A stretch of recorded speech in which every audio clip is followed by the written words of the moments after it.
Hello and welcome to the Weekend Edition. Maze, thank you for choosing to share your valuable time with us. We have a classic show lined up for you. Here leo kwanza, our reporter Kenyanjui also is on standby with a special guesswork report on the art of fainting when you're in trouble and more details of what happened here. Polisi walipofika hapa, mama anayedaiwa kuwa mmiliki wa karakana hii alizua kizaazaa huku akionekana kuzirai pengine kwa nia ya kukwepa mkono wa sheria. Ni mwalimu wa kujikufisha. That's coming up in a bit.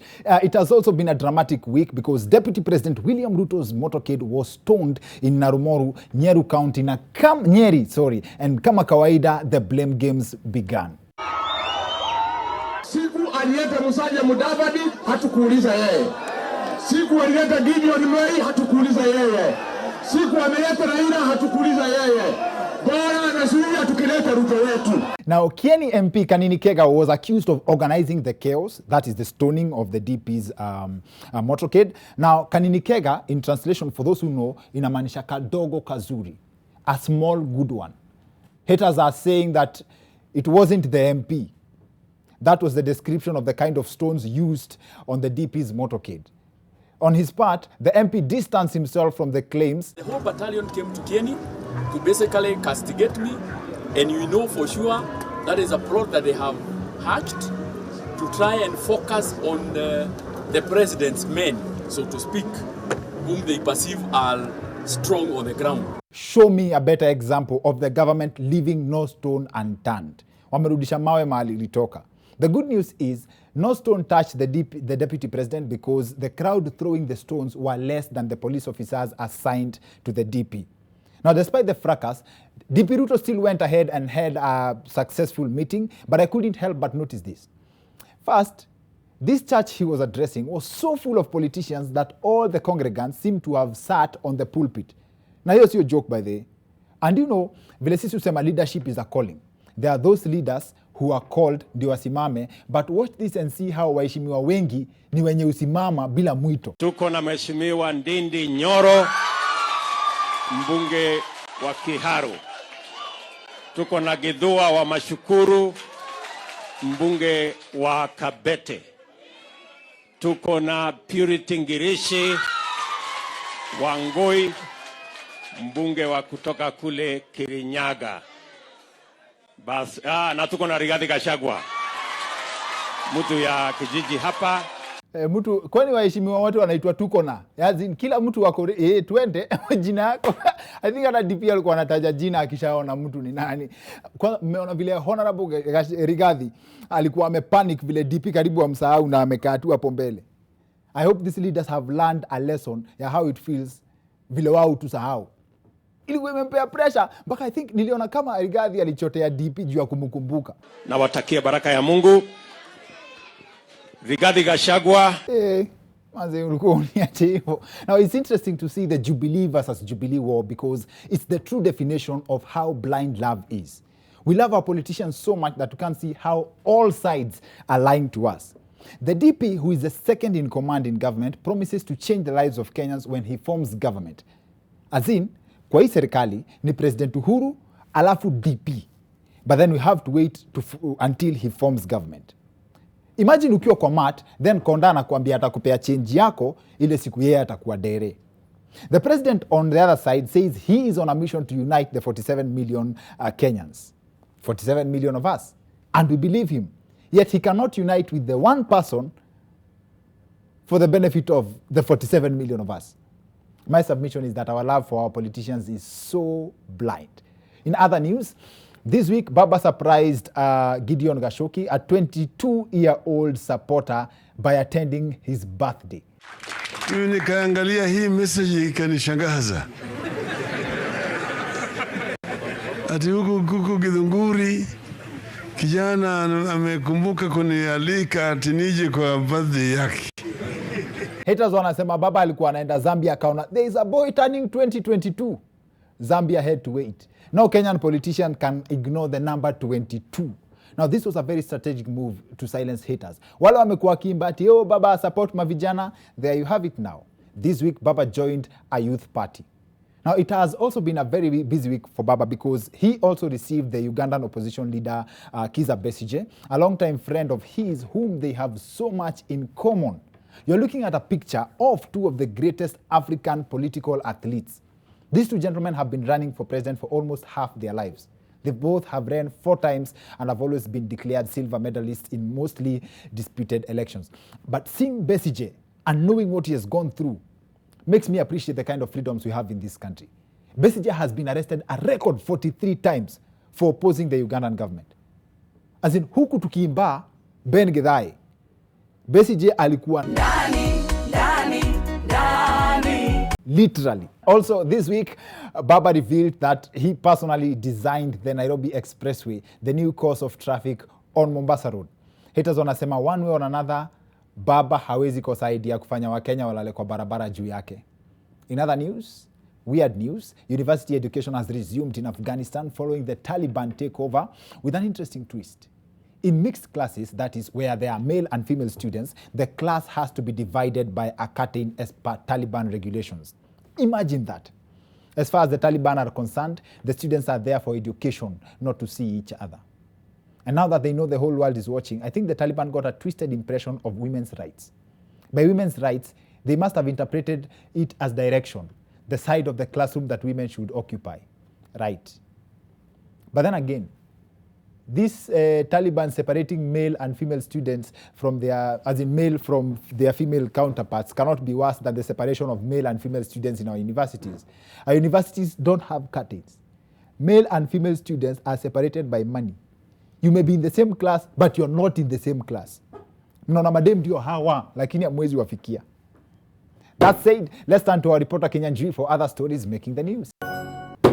Now, there's this never-ending conversation about original versus fake, especially when it comes to clothing, dressing, luku.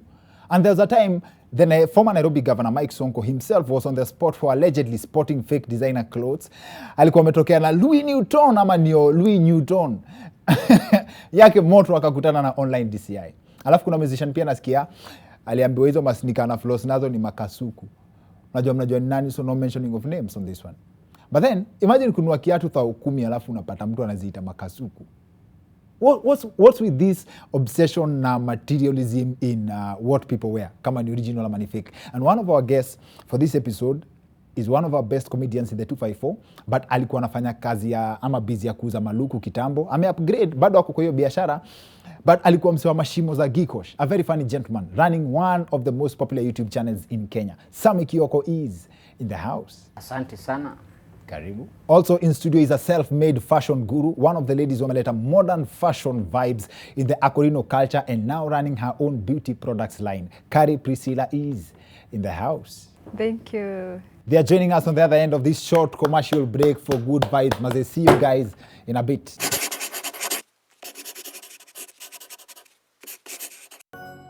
Welcome back to the weekend edition. I'm Dr. Kingori. Nimeshaambia tuko na show nzito na already mkishaona lineup mnajua iko na uzito kabisa. One of our guests is one of our favorite comedians. Nimwambia he runs one of the biggest YouTube channels in Kenya, most entertaining, and the numbers can show for themselves. SAMMY KIOKO is in the house.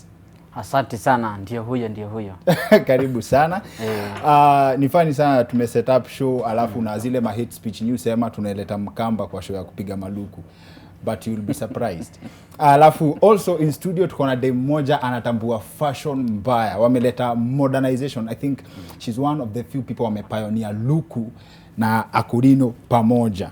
So unajua nilikuwa confused between kusema Akorino, Mokorino ama nikuite tu Corinthian.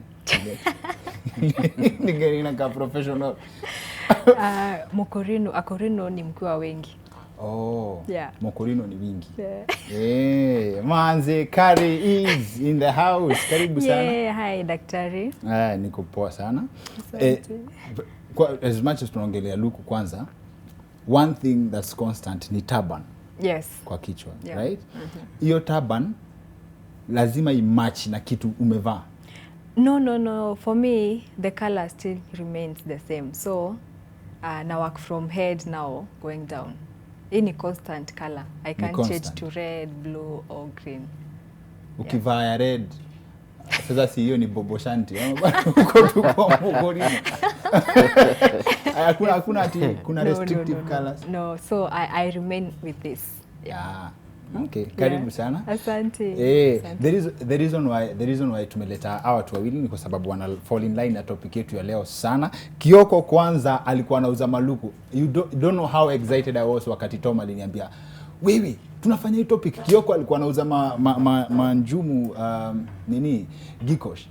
Si watu wengi wanajua umepiga hiyo biz. Si watu wengi wanajua nipiga hiyo biz. The first question would be, does it matter to you kama umevaa luku origi ama luku fake? Kwa sababu kuna conversation watu wanachokozana nayo kwa mtandao sana, ati unapata mtu amedunga sneaker yake moto, anaambiwa amevaa makasuku.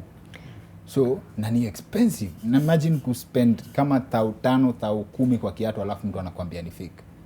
Okay, saa zingine mimi husema huwa ina matter ama saa zingine huwa haimati. Unajua pia luku inategemeanga na nani amevaa na umeivalia wapi.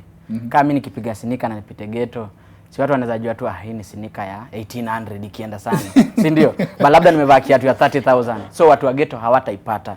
But nikienda kwa ubabi ama mahali kama Karen utasikia, "Hey bro, dope." Ama hata suti yenye umepiga kama saa hii, ukiangalia hii suti umepiga saa hii, kuna mahali hawataielewa. Ukienda ghetto watajua tu ni zile za 3500. Ile ya kawaida. Ile ya kawaida. So inategemeanga unaipiga wapi na saa ngapi na nani anaipiga. So piga tu sneaker yako ya 1800 lakini usiingie Karen. Usiingie Karen. Know where you walk. Usiingie Karen. But Karen, whether it matters to you, whether what you're wearing is original or fake. Yeah, for me it does. Like I better go with thrifted way than wearing something that's fake. Hiyo ni word nyingine umenifundisha leo. Because I guess the moment umeva hiyo kitu fake, ina speak pia volume. Like now everything about, for example, maybe a sneaker that's fake, but you have a designer, like for example, you can say maybe skirt, you know.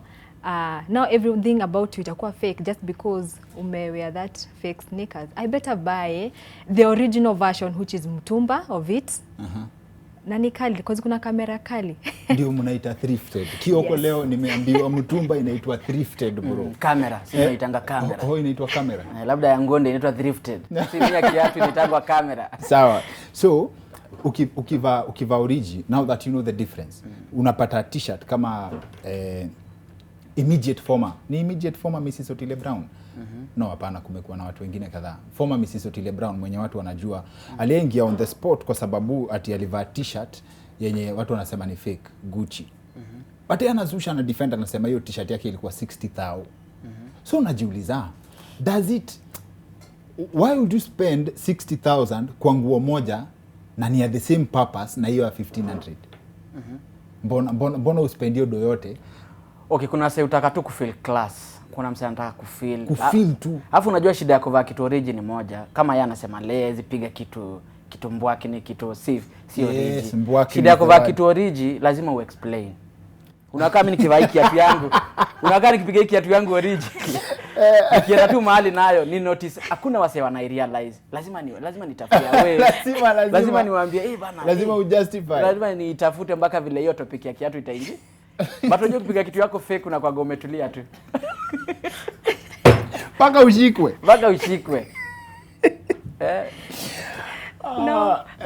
No. For me, I guess it will make me happy. Hata kama ni moja, I better kuwa na like a closet kwa kuenda na vitu kidogo, but the original. Other than kuwe like afadhali kuwa na nguo mbili. Mbili lakini ni original. Ile how dem kwani uko na hiyo skirt moja? Ni original. Kuliko I have like mingi but ni fake. You don't subscribe to that? No. Una disagree? Una kama ukiangalia kama sasa inaonanga wase wanasema kuna viatu nimepiga kiatu origi ya 3500 ya 2000 na kuna unapata ati kama ni sneaker kama Nike. Uongo. Mali unaweza pata kiatu origi. Kwanza hizi kuna zingine naanga ati 4500. Sasa angalia kama WhatsApp za wase wengi zinauzanga viatu. Wase unajua. Wase uza viatu. Hiyo ni uongo. Hiyo si kiatu origi. Hiyo ni kiatu tu imechukuliwa ikapigwa tu mtiki ikaekwa poa ikakaa original. But ukienda mahali kama Gikomba naweza kuwashua. Mimi Gikomba nilikuwa nikibai kiatu, nikiambia msee aniuzie kiatu aniambie ni 1000. Hiyo kiatu nenda kuuza 6,000 ama 7,000. Hata kama imelala, hata kama soli imelala na ameniambia 1000. Hiyo kiatu ndauza 6,000 ama 7,000. Juu ni origi. Ni ukiangalia kwa duka ni zile unasikiaga. Ukiangalia kwa duka ni zile sauzwa na dola sasa. Kwani Nike origi ni how much? Ndio. Enda tu kwa mall. Wachana na hawa vitu wanauzanga WhatsApp. Enda tu kwa mall ama shop ya Nike. Hiyo kiatu ni pesa mingi sana. Na uwezi kwa ati hao wanauza WhatsApp wametoa kwa mall. Hakuna. Mall gani? Haiwezi kwa Nike ni kipindi. Hakuna. Hiyo ni kitu ya kuwekelea tu. One of the things yenye mtu anajua nayo kitu kama original from fake ni price. Yeah. Si ndio? Sana kwa makeup. Tutaingia kwa makeup.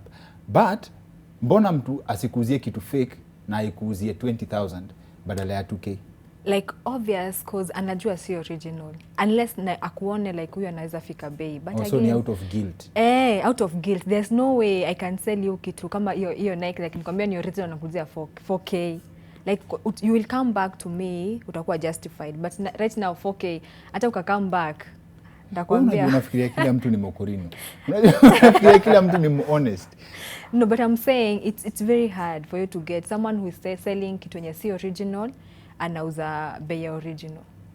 But basi does that apply to everything? Because okay, no, obviously also you check. Kuna kitu legit.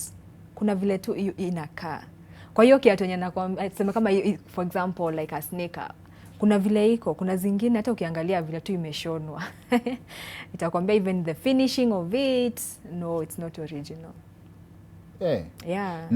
Na basi where does the difference come in terms of yes hii kitu ni origi ni juu inauzwa na brand, si ndio? For example, versus hii kitu sia hiyo brand yenyewe, una get, but quality ni the same.